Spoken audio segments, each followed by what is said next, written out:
Hi, everybody. I am Kelly in Phoenix. I am not Nate, who you're used to probably seeing here every week, along with Bo and Connor. I'm new, but I'm not new because you've seen me around. I've been on this show before. I've definitely been in the chat before, giving these guys a little bit of hell. And I'm sure you've seen me around elsewhere, but here you will find me at the 19th hole for IBT Media as the new hostess with a mostess and producer of sorts. So I'm very excited to get started tonight. We're running a little bit late, so I'm going to, just kind of jump into it. And this is the very first time I'm doing this. So I'm going to push a button and some music's going to come on. And then the guys are going to come in and we are going to jump into our drink this evening with Connor. It's a regional drink to celebrate the Zurich Classic of New Orleans, or now I can't even say it. Bo will come in here and be like Nolans or something like that. It'll be great. And we're going to talk about, the Zurich Classic, the regional cocktail. And also we're going to talk about last week's tournament, some of our hits and misses, which is something we haven't always done on the show, but I think it's fun and it's something we're going to do tonight. So let me push this button and get that little intro music going.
We need to change that slide there, guys.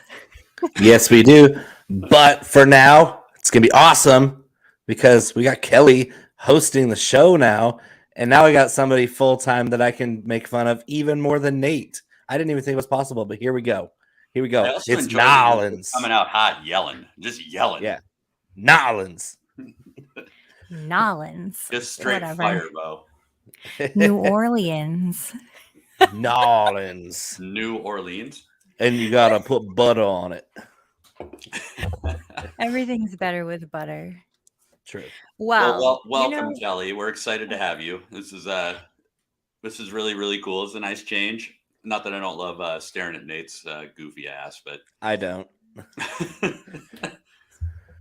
I think this is really exciting. We've all been chatting anyway about our picks throughout the last few weeks. Not to brag, but I have been on fire the last 3 weeks, which we'll get into. Don't you worry. We will get into that.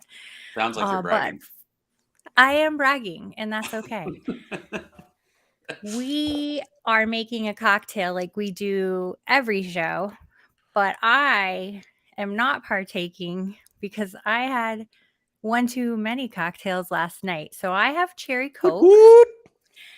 And I know Bo has already been partaking. So, should we just dive into this cocktail? Yeah, this will be fun too, because I can't even remember the last time I made it. I love this. Bar I went a little too heavy on the wormwood, if you know what I mean. Yeah, I definitely am. I put a little extra wormwood in there. Yes, sir. All right, so we're doing a Classic Sazerac. It is kind of loosely the official drink of New Orleans. Not exactly sure when it was created, but it was created back at a little coffee shop, probably early 1800s. And the upshot is that the name Sazerac actually refers to the original cognac that was used in making the drink. So a lot of people hear the word Sazerac and they think Buffalo Trace, they think Sazerac Rye, they think, Colonel Taylor, all that stuff. But this is actually the cocktail, none of those things. So, a couple of different ways to do it. The way we're going to do it tonight is we're going to do a cognac one, which is a little more traditional. So Ooh, that's a good one too.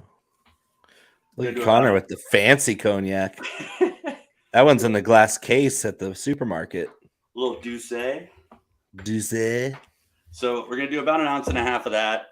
There is kind of a newer school of thought where you can do about 1 ounce of rye whiskey on top of it.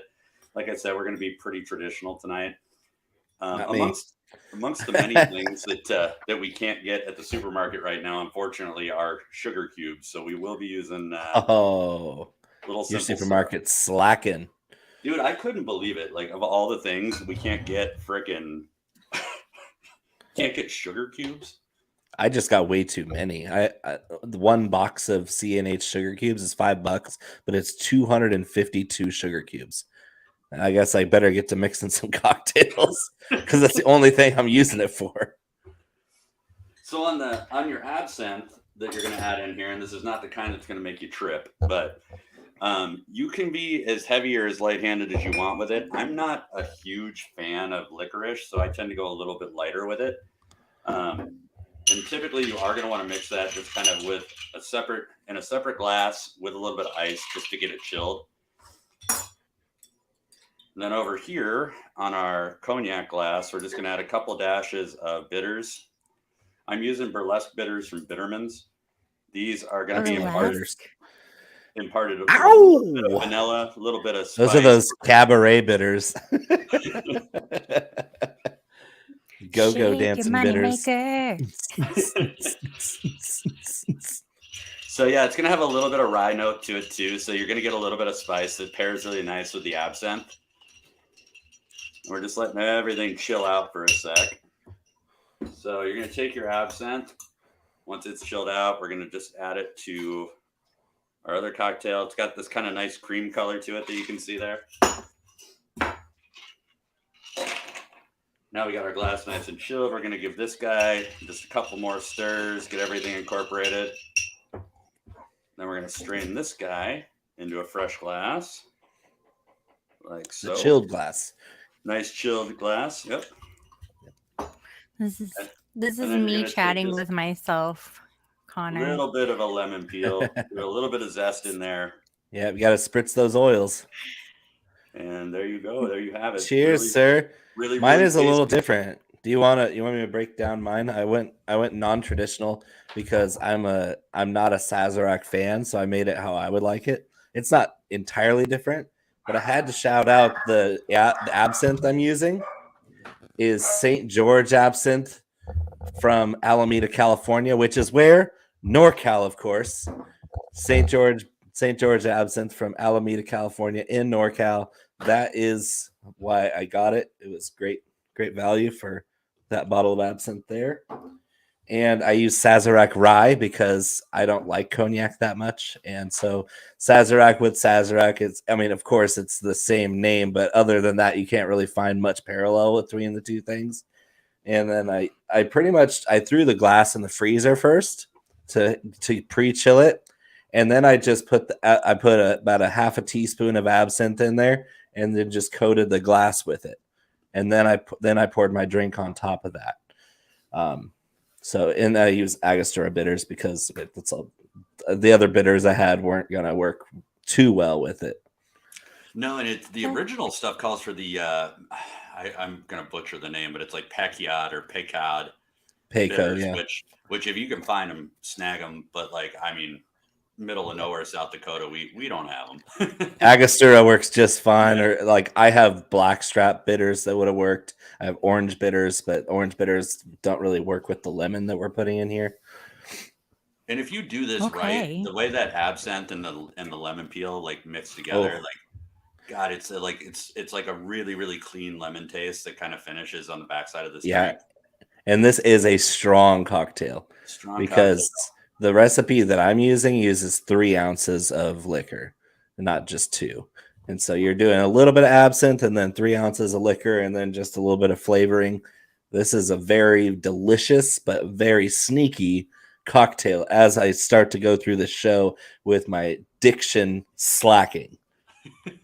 That is not what I thought you were about to say. And I See, had a I moment. threw that one out there while I knew I had the sharpness because I know it's going to go away. Your diction. Yes. Wait, what? Where are we going here? This is a family show. Oh, it's not a family show, actually. But do you know what's very fun? I'm noticing here. I have lots of lights on because it makes my face flawless. You have middle lights on, Bo, and Connor has like very low light going. And we're also stair-stepped in our camera, which is so cute. Look, it's like a little fun Kelly's show first there. time being the tallest one on the show. I'm so excited. What else I love about this is it was my very first episode, and I thought it was tomorrow night, but it's tonight. My dog started barking in the middle of the cocktail, and I got up to leave. Oh, and we have to kick it off that Connor was missing. So here we are. We're all here. We're having a good time, and we are about. Oh, should we cheers? I have Diet Coke. And you make that by pouring Coke over ice. Cheers. Yes. I like to put some whiskey in my Diet Coke, but cheers nonetheless. Normally I would, but I'm not still feeling it. sour stomach. Yes, not feeling it.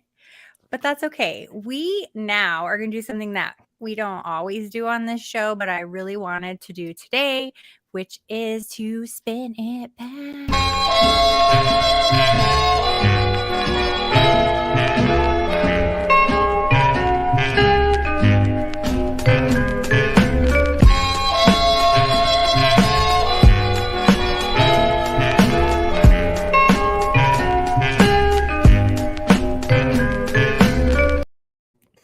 You guys, it is so much fun to press the buttons back here. This is the perfect job for me. Just saying. I'm still trying to figure out how how to to spin it back so you frame. could gloat about your picks. I did. But what did you say, Connor? Trying to figure out how to keep my bulbous head in frame here. There we go. I know. It's very like squishy. I don't know. Lean back. I can make myself watch this. This is new producer moves. Oh. Hi. Yeah, It's this me. is perfect for spin it back because you're the one with all the great plays. Yeah, you did tell us all about it. I'm going to leave you small for right now because let's talk about that. Work it. We're spinning it back to last week's RBC Heritage where I picked all 6 of my DFS players. They made it past the cut. I, however, did not pick the winner. That's okay. And my really only miss was Daniel Berger. He came in 21st when I needed him to come in 20th. It was M. Neiman, Berger, Lowry for $80. Neiman, M. Berger, Lowry, Fitzpatrick, NE4 for $220. So $300 out the door. I put in 10. So I lost $10, but really it feels like I lost $300 because of that one place. So I'm gonna bring you guys back because I love you. But what were your hits and misses last week for RBC Heritage? So my hits were actually pretty damn good. There just wasn't very many of them. That was the problem. Is I had 3 of the top 10, and then everybody else that I picked for my DFS lineups missed the cut. So it was really unfortunate because I had a lot of Matt Fitzpatrick, I had a lot of Cam Smith. They both missed the cut, and they were both expensive. They both sunk my battleship. I still made some lineups that were successful. Unfortunately, it wasn't enough to profit. That was the problem. Is when you get multiple guys missing the cut, you don't profit. My best lineup wasn't that good. It was, where is the stupid thing here? All right, so best lineup did have Jordan Spieth in it. So I did pick the winner. That's why I'm wearing the Under Armour hat tonight. So I did have Jordan Spieth in my player pool. And of course, I had a lot of other guys in the top 10 player pool, including where'd it go? Cameron Young. And I know Connor was on Cam Young too. Great value. Always am. Birdie making machine. That's really what I was looking for last week. Cameron Young, and then my value pick. My value pick took off. Joel Damon, Mr. Bucket Hat. Looks like Gilligan out there. And not only did he make the cut at 6,800 on DraftKings, he was tied for 12th. Tied for 12th when I didn't spend anything on him.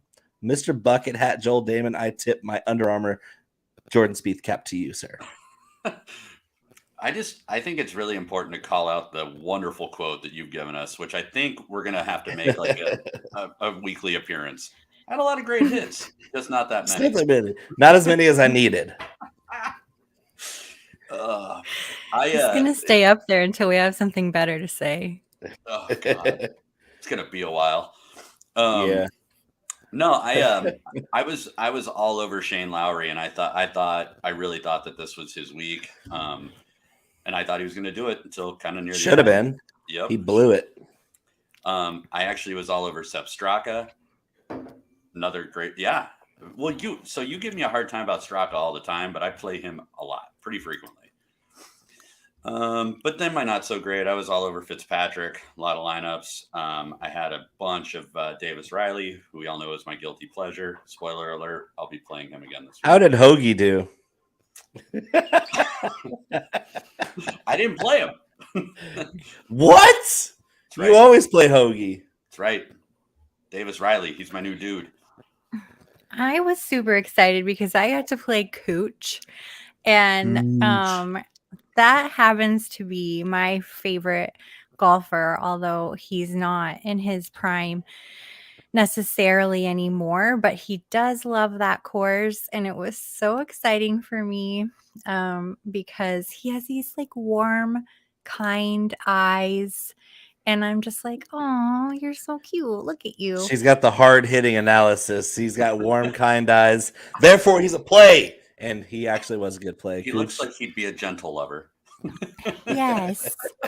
And he I just don't like it when he takes his hat off. Not because he's bald, but because I hate that tan line. Oh my gosh. It's so unattractive. Honestly, it is. But outside of attractiveness. That Matt Kuchar look. You love that. You love the Kuchar do. Mr.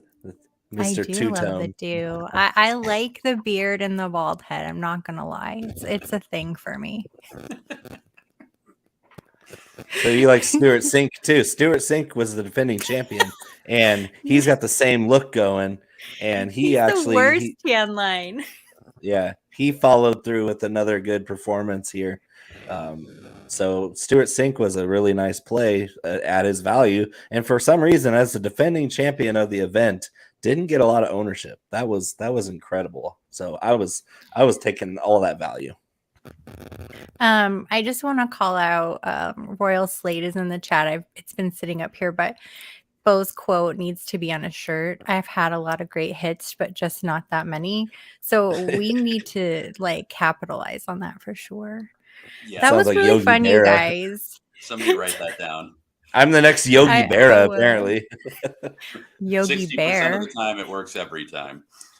It's a real Panther, so you know it's good. I'm not gonna lie to you, Bo. It smells like pure gasoline. Yep. All right. Okay.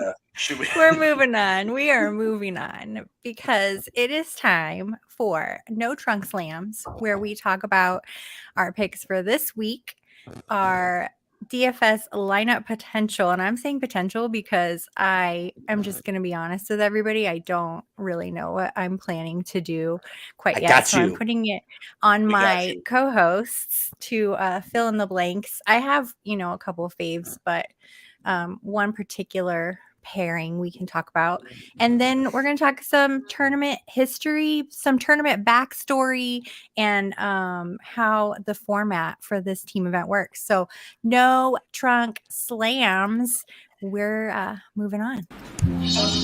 The club as well. This would be a wrestling slam.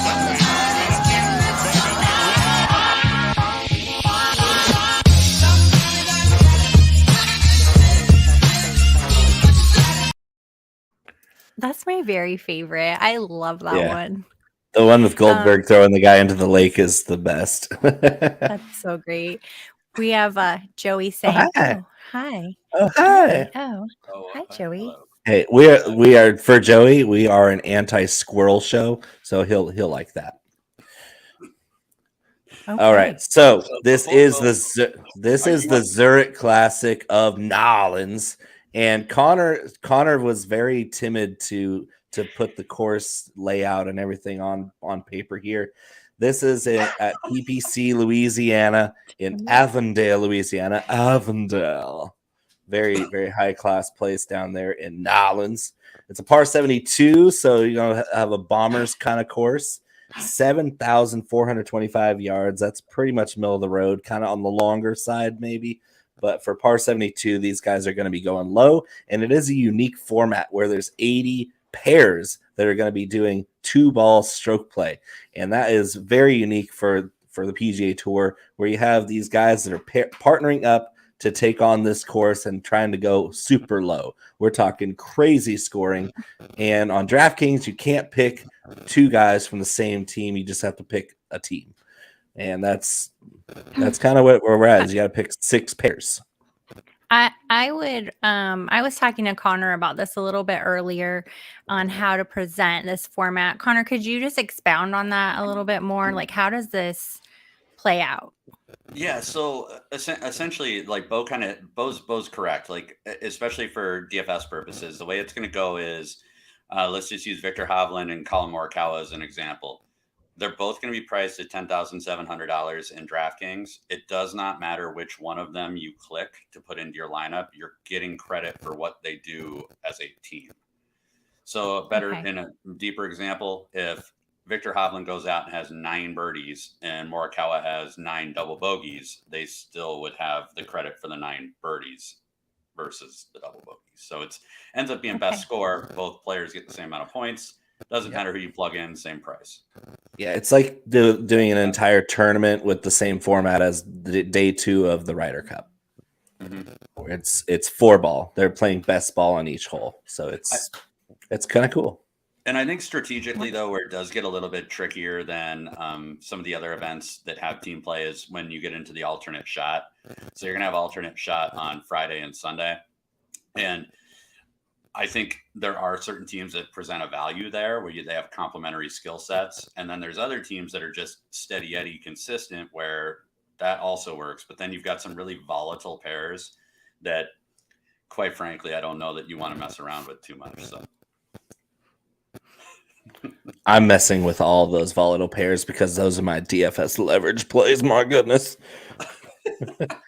Kelly's sneezing her life away here. Bo will be trunk slamming his DFS lineups. Or may I petition the fact that those potential trunk slams are also potential tournament winners. And actually, to that point, we can get into it a little bit real quick. Like one of the things that I did look at is people that have high percentage of birdies, even if they have a high percentage of bogeys as well. So to Bo's point, you are really looking for guys that have like that volatility and that strong upside.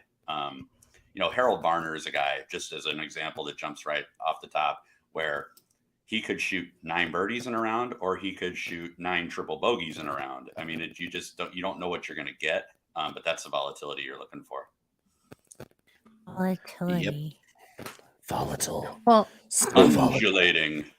I think that needs to be a drinking game at some point. Undulating. But one pairing that I particularly am fond of, I don't really know why. It's just one of those like, oh, another one of those Kelly moments where I'm like, oh. Do they have soft eyes? Soft, kind eyes. Caress. Really fun names. Max Homa and Taylor Gooch. Not Cooch, Gooch. Why are you stroking yourself? Whoa. The audio only version of this show is going to be wild. We glazed right over it earlier, but I just got to call it out now before I forget to. My favorite line in the show is not yours, Bo. It was earlier when Kelly goes, I just love clicking the gooch. Yep. I was like, huh. Love bet the she show. does. I bet she does. Well, It's a family show, Kelly. On that note, why, yes, I do. Duh. Max Homa Home. and Taylor Gooch. I think that is a fun pairing. I think it will be fun to watch the two of them together. I don't know like how well it might go, but I think it will be fun, and that's part of why I watch golf. I like seeing a player or several players that have good chemistry, have good playfulness with the crowd and with the camera and with each other, and I think that'll be a fun pairing. Sure. Why Okay. not? Why not? I mean, I do like them. The only thing I'll say about them is that they're definitely on the side of being more like steady, at least is in terms of popping a ton of birdies out. But I do think that they're probably one of the few pairs that you wouldn't have to worry about like them taking it serious. Like I think they're gonna try. And I do think there are some other pairs that you kind of look at them and you're like, I don't know, are we really here to play or not? So Yeah, I'm not on the same route there. You look at Morikawa and Hovland, for instance, and both of them are very competitive players, but they're also both very, in my opinion, emotional players, but in different ways. Like Colin Morikawa, if he ever were to hear this, I do love him. I think he's a great golfer. He's an excellent golfer. I think he's also a big baby, and he internalizes when he messes up. He's not throwing his clubs. It's not like a John Rahm explosion. But you can tell that he's like, sad. all right, He has that round's ruined. Goodbye. Like he's just Yeah. out of it. And then Hovland is like, it's visible when he's upset. So Hovland is emotionally crushed by his terrible short game. Yeah, but I gotta call it out, man. Your boy from California there has been playing abysmally around the green and on it. So that's a glaring hole with this pair. And not only I'm not a huge fan of this pair because New Orleans is not going to forgive missing greens. Like if you're missing greens, you're not making birdies. And they're a great ball striking team, but if they're a little bit off, they're done. They're out. And then you spent a whole gob of your salary cap on a volatile pair that both might check out by Friday on alternate shot day, where they're not exactly complementing one another because they have to kind of flip a coin of who's chunking their chip 10 feet past the hole and then relying on the other guy to make the putt. It's not going to go well. I see a potential of this pairing having a chance to win, but I think it's more likely that they even completely fall flat. Yeah, implode where it's like, okay, we missed a couple greens, and instead of fighting back and scrambling, that's not the strength of this unit. Is definitely not scrambling. So I kind of feel you there because I'm really not going expensive on any of my groups here. I started at 9,200 with Joaquin Niemann and Mito Pereira. That's my most expensive lineup that I'm targeting because some of these other guys are in the $8,000 range and then down to in the mid $7,000s. But I'm starting with Niemann and Pereira because they're going to carve this place up. They're both long hitters who have the all-around game to make birdies. They complement each other's game, like Connor said, and they're giving me bang for my buck.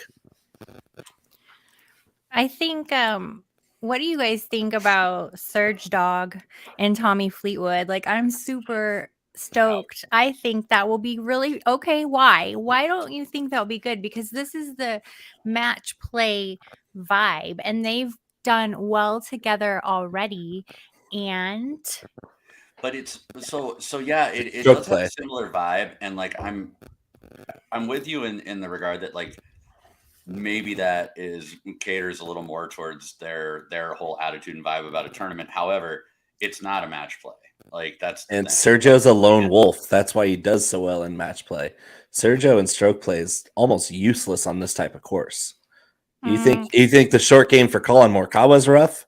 Sergio Garcia's short game is non-existent. But more importantly, and where I was going before I lose the thought process is it's not a match play. It's still a stroke score. So those blow up holes that happen that both of them are prone to is the scary Mhm. thing. It's like earlier when I alluded to Harold Varner. Well, there's some balance to Harold Varner in his partner. Here, both these guys are volatile in a bad way, and if they're both off, nobody's going to be there to pick up the pieces. I think it's just I think at that price, I'd rather go up to Pultz and Lowry, or I'd rather even go down to Gooch and Homa for the consistency that I think they're going to have. Okay, fair enough. I just feel like since Sergio's become a family man and has children and the wife, and I feel like he's become a grown-ass man now and sees that there's more to life than just Sergio. So I'm actually gonna feel kind of hopeful about this. And if I'm alone in that, that's okay because I've won alone before. So do it again. Watch her do it again, guys. Watch her do it again. So moving down my list, 8,900, Davis Riley, your boy. Can we back up What? before we get there? Yes. Go for it. Because I do think there's somebody over 10K that I do want to play, and it's Sam Burns Really? and Mitch Horschel. Yep. Ew, no. Yep. I was gonna ask you about that. Is it because they're Burns. complimentary of each other? They're gonna hold hands and skip to my Lou. I think it's a little bit that, and I also think it's a little bit that like Burns has had some really good streaks. Horschel is playing super consistently. I think that Burns, some of the like blow ups, flare ups, whatever you want to call it, that he has, Horschel's gonna be there to balance. And really, I like the price. Like 10K puts him right in a weird spot where like you got to make some decisions. Are you gonna like a lot of? I feel like a lot of people are gonna pay down to get Scotty Scheffler at 9,700, or a lot of people are going to go up to the Hovland Morikawa, and you're not going to be able to play both those pairs. So, Right. I just think that's really steep for a team that's not prone to make a lot of birdies. Well, they tied for fourth last year, so they have course history. And if there's anything we've learned, I would say in the last month of golf, that course history has come into play a lot lately. And I mean, they have that. Yeah, I just think they're overpriced. And I'm not going to let you steal my thunder because I'm playing Davis Riley and Will Zalatoris. Now you can talk. Boom. All right. Yes. Those are my boys. So, well, I know Riley's your boy. Zalatoris is our boy. We wax poetically about finding the Zalatoris. I just saw your lips puckering up, and I'm not letting him do it. I'm calling it first. Just pop the hood. Pop the hood. Check out what's underneath. Find the Zalatoris. He's paired with his Davis Riley partner there. That 8,900 has a spark plug potential of birdie making machines. Both of them are. Davis Riley's penchant for falling apart in the middle of rounds is supported by how steady Zalatoris is throughout his round. He's one of the coolest customers on tour, one of the best ball strikers on tour. And so I love how they complement one another, and I love their price. I think they're probably going to outscore your previous pairing that's kind of boring to me. So I think 8,900 for them is where the other pair should be, to be honest. I think that other pair 10-2 is completely overpriced. So yeah, I like them. I just don't love them at 10-2. I just want to be clear about the other pair and then back to Zalatoris and Riley. You do realize that they average over 80 fantasy points a week, right? Like both Horschel and Burns with more starts than half the guys around them. Okay. Too expensive. You're right. No, you're right. They don't score. They don't score. No, I'm not afraid of their scoring. I'm afraid of their scoring relative to price and building lineups around them. So I love Davis Riley and Will Zalatoris. We all know that. I do kind of think that they may end up being a little bit chalky though at that price. I think they're going to be the second in a lot of lineups. And I'm okay eating the chalk on that one because I really do think that they have a lot of potential to win. Yep. And the other thing too, this is more Kelly's world, but I saw numbers earlier today, like 35, 38 to 1 for them to win. I think that's a stellar number for that pair. So, oh yeah, I'm always putting money down on something, something like that. I like those 40 to 1s, 30 to 1s. In golf, I feel like there's no better prop bet or I feel like there are no better prop bets than golf prop bets, is what I'm trying to say. It's just so, I don't know. I feel like it's printing money. It's an edge. It really is. If you kind of know what you're looking at, even whether it's the DFS or the betting side, if you can kind of find that edge where you figure, hey, they're 38-1, but I feel like they're 15-1. That's already an edge. And you can build your bankroll management through the odds you set for yourself. Like, oh, I love Bo Hostler and Sahith Theegala to finish in the top 10. And nobody else thinks that because it's going to be 100-1. And that's that's the edge that you look for, is a big discrepancy between what you think is going to happen and what the actual line is. I mean, to be clear, nobody thinks that that's going to happen, not because of the odds, because of those two players. They're on my list. It took me a second to figure out who you were talking about at all. But Thegala, or that I thought it was Thegala. Theegala, yeah. Theegala. I was like, who is that? Is that new? This is so much fun, you guys. I don't ever want this night to end. It won't. It won't. Catch the replay after hours. Yeah, we get better on the second and third watch, I promise. Well, I think we covered all the things that we planned on covering, unless I'm missing something. Well, I think we got to get value plays. Get some value plays out there. Yeah, new. So the only other team though too in that range that I have some interest in the 8,000s is I do kind of like Chris Kirk and Brendan Todd more. More to make the cut and be able to score 4 days for you. Mm-hmm. I just think the consistency they're both playing with right now, and there is some upside with both of them. So yeah, but not for 8,600. At that price, you want them to be. Well, they're not 8,600. Above making. They're 8,200. Still, I'm thinking if you want to min cash, you want your $8,200 pair to make the cut and score all 4 days. If you want to win the tournaments, you want to get those guys that are down in that range that are actually going to win, and that pairing is not going to win. We'll see. I disagree. Making the cut is, if you get all 6 to make the cut, right, you're going to make money. But you want more than that from a pair that's going to be over 8,000. Under 7, yeah, but under 7 or under 8, I'm like, oh yeah, I want them to make the cut to score all 4 days, and so I get 6 for 6. But if that's your third or fourth most affordable pair, then why are you? Oh, I hope they make the cut. I really do.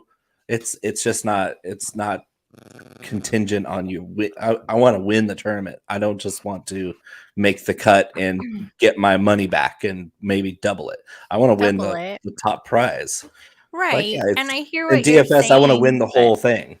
I'm shooting for the moon. I hear what you're saying, Bo. But if it fits in your lineup and that's your value play, then so be it. I was going to finish up with that idea by saying that I could spend 200 less and have a better chance to win and make the cut, because if you win, you make the cut too, with the Canadian pair of Adam Hadwin and Adam Svensson, or whatever his first name is, Svensson. See, now I know you're just messing with me. The Canadians are on fire right now, so I don't know what you're talking about. Brendan Todd. Not those. Connors. Yeah, I don't see Corey Connors in that pair. Connors? No, I don't get. Well, yeah, for all the money you can find, you can get the other Canadians. You're Canadian by default. You're a good player. So I think Chris Kirk, Brendan Todd, just to make a point on it. No, it's not sexy. No, they're probably not going to win, but I don't think that they're going to be as high owned as some of the people around them. And I think there is some desire to pay down for like Adam Hadwin, Adam Svensson. I don't think that it's a horrible play, but I just think that Brendan Todd and Chris Kirk can potentially give you a little bit of leverage, because I just don't think they're a sexy play that people are going to want to dive in on. So it's just another play in the 8,200. They're grotesque. All right, Bo, give me your Give me your value picks here. Hold on real quick because Royal Slade is Canadian Yes. and he's a big Connors fan, but he's agreeing with Bo. Svensson is solid. And Hadwin is too.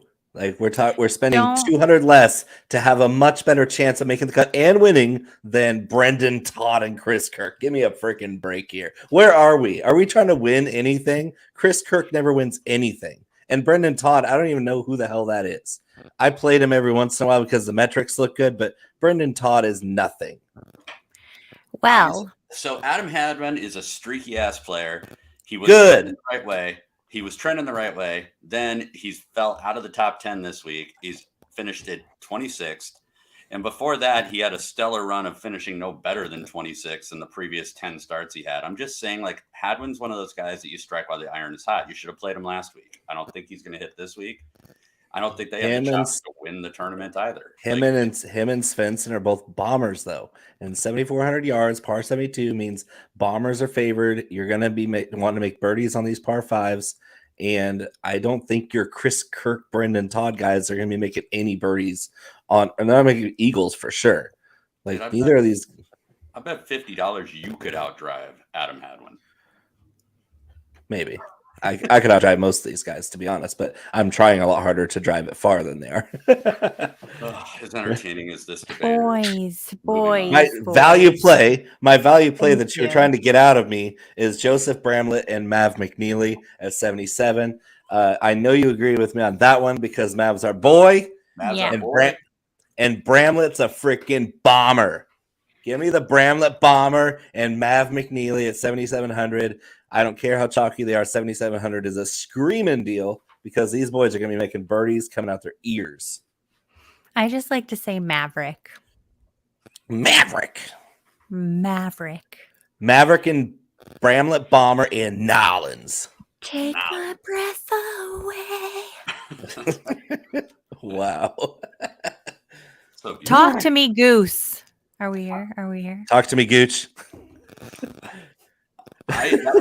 No surprise that was going to be mine too. So I'm kind of just scrolling a little bit to see if there's anybody else that I would have. Oh, don't worry. You can go down to Bo Hostler and Sahith Thigala. You know who I'm going to throw at you? And just so you can roast me, but I actually am going to play it. I am going to play Mark Hubbard and Ryan Brem. Old Mother Hubbard, huh?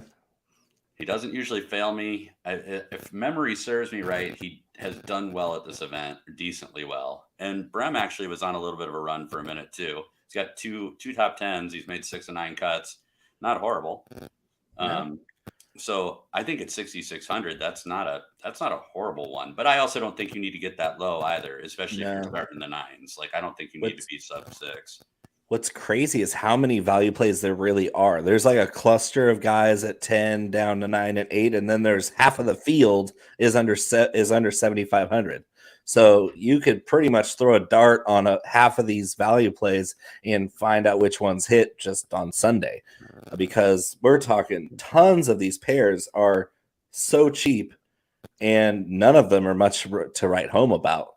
So there could be edges in here somewhere. I'm afraid to invest too much in them because it's ugly. Well, and there's a lot of guys down in the 6K that are like young, like college kids that I don't know a ton about.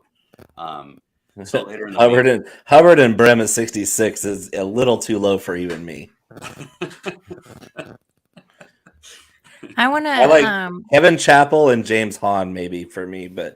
Yeah. Or Kitayama and Appy Barnrat. That's an interesting pair there at 68. But I'm really not going to expose myself too much below 7K this week. 100%. Yeah. 100%. 100%. 100%. Because I have new producer tools, I am going to give you each a full screen to tell people where to find you and any final thoughts. And I am starting with Connor because Bo has had a lot of talking time. Look what I did. My whole head fits in the screen now. This is awesome. Barely. So you can find me right down there. Yep. @Cough_DFS on Twitter. at IBT_media, also on Twitter. You can find us here, obviously, every other Monday, hopefully every Monday, Tuesday, one of the beginning of the days. We're in negotiation on that moving forward. But yeah, final thought. I liked almost everything Bo said tonight, with the exception of, half of it. So you can make that my quote for the night. All right. I love it. Look, Bo, there you are. In all Hello, your guys. glory. You can, of course, find me at Bo_McBigTime. I write for Fantasy Pros and Team Rise or Fall. Of course, on this show, every time it's aired, spewing my nonsense about golf. And I really think that this tournament is going to have an interesting layout for the viewer. And if you're thinking about, oh, should I even watch this tournament? Because some people just don't enjoy watching golf, and they're weird people. But if you're one of those weird people that doesn't enjoy watching golf, I think you're going to be pleasantly surprised that the Zurich Classic of New Orleans is going to be entertaining, because this unique format is going to have a lot of excitement, because these guys are going to be playing aggressive. They're going to have to try to make crazy shots to score enough birdies and eagles to win this thing, because it's going to take a lot of scoring firepower to win this thing. I think it's going to be great, entertaining television. So definitely tune in and play our plays. This trio of people right here, as a collective unit, we're pretty damn good at this. And especially Kelly lately. And Rosie. Rosie thinks that Kelly is on fire too. She is. Definitely pay attention to the player pools that we put out for Team Rise or Fall between Kelly and I. Kelly, I did want to congratulate you for joining me on the PGA team at Team Rise or Fall. Yes, that is true. I am the newest addition to Team Rise or Fall PGA team. I'll be putting out a video at, I think, every Tuesday, followed by an article as well. I think that's a newish format for the PGA team, video and article. And I think I'm the only woman for sure on the PGA team, if not. Yeah, so far I think you are. Hopefully there'll be more. Pretty exciting. I feel great to be a trailblazer. Thank you. And you also you're only the second West Coaster too, because I was the only wow. West Coast person until you came on. How fun.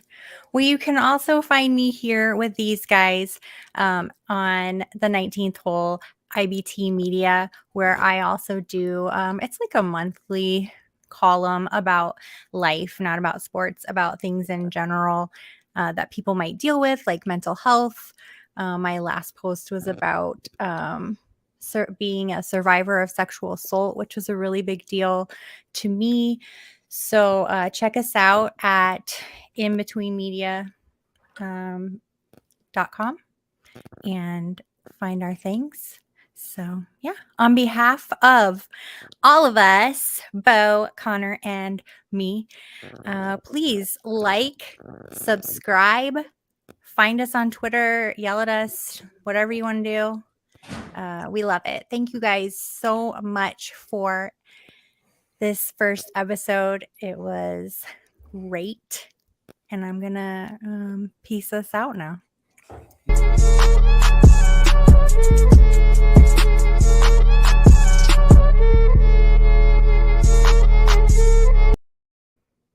Bye, friends.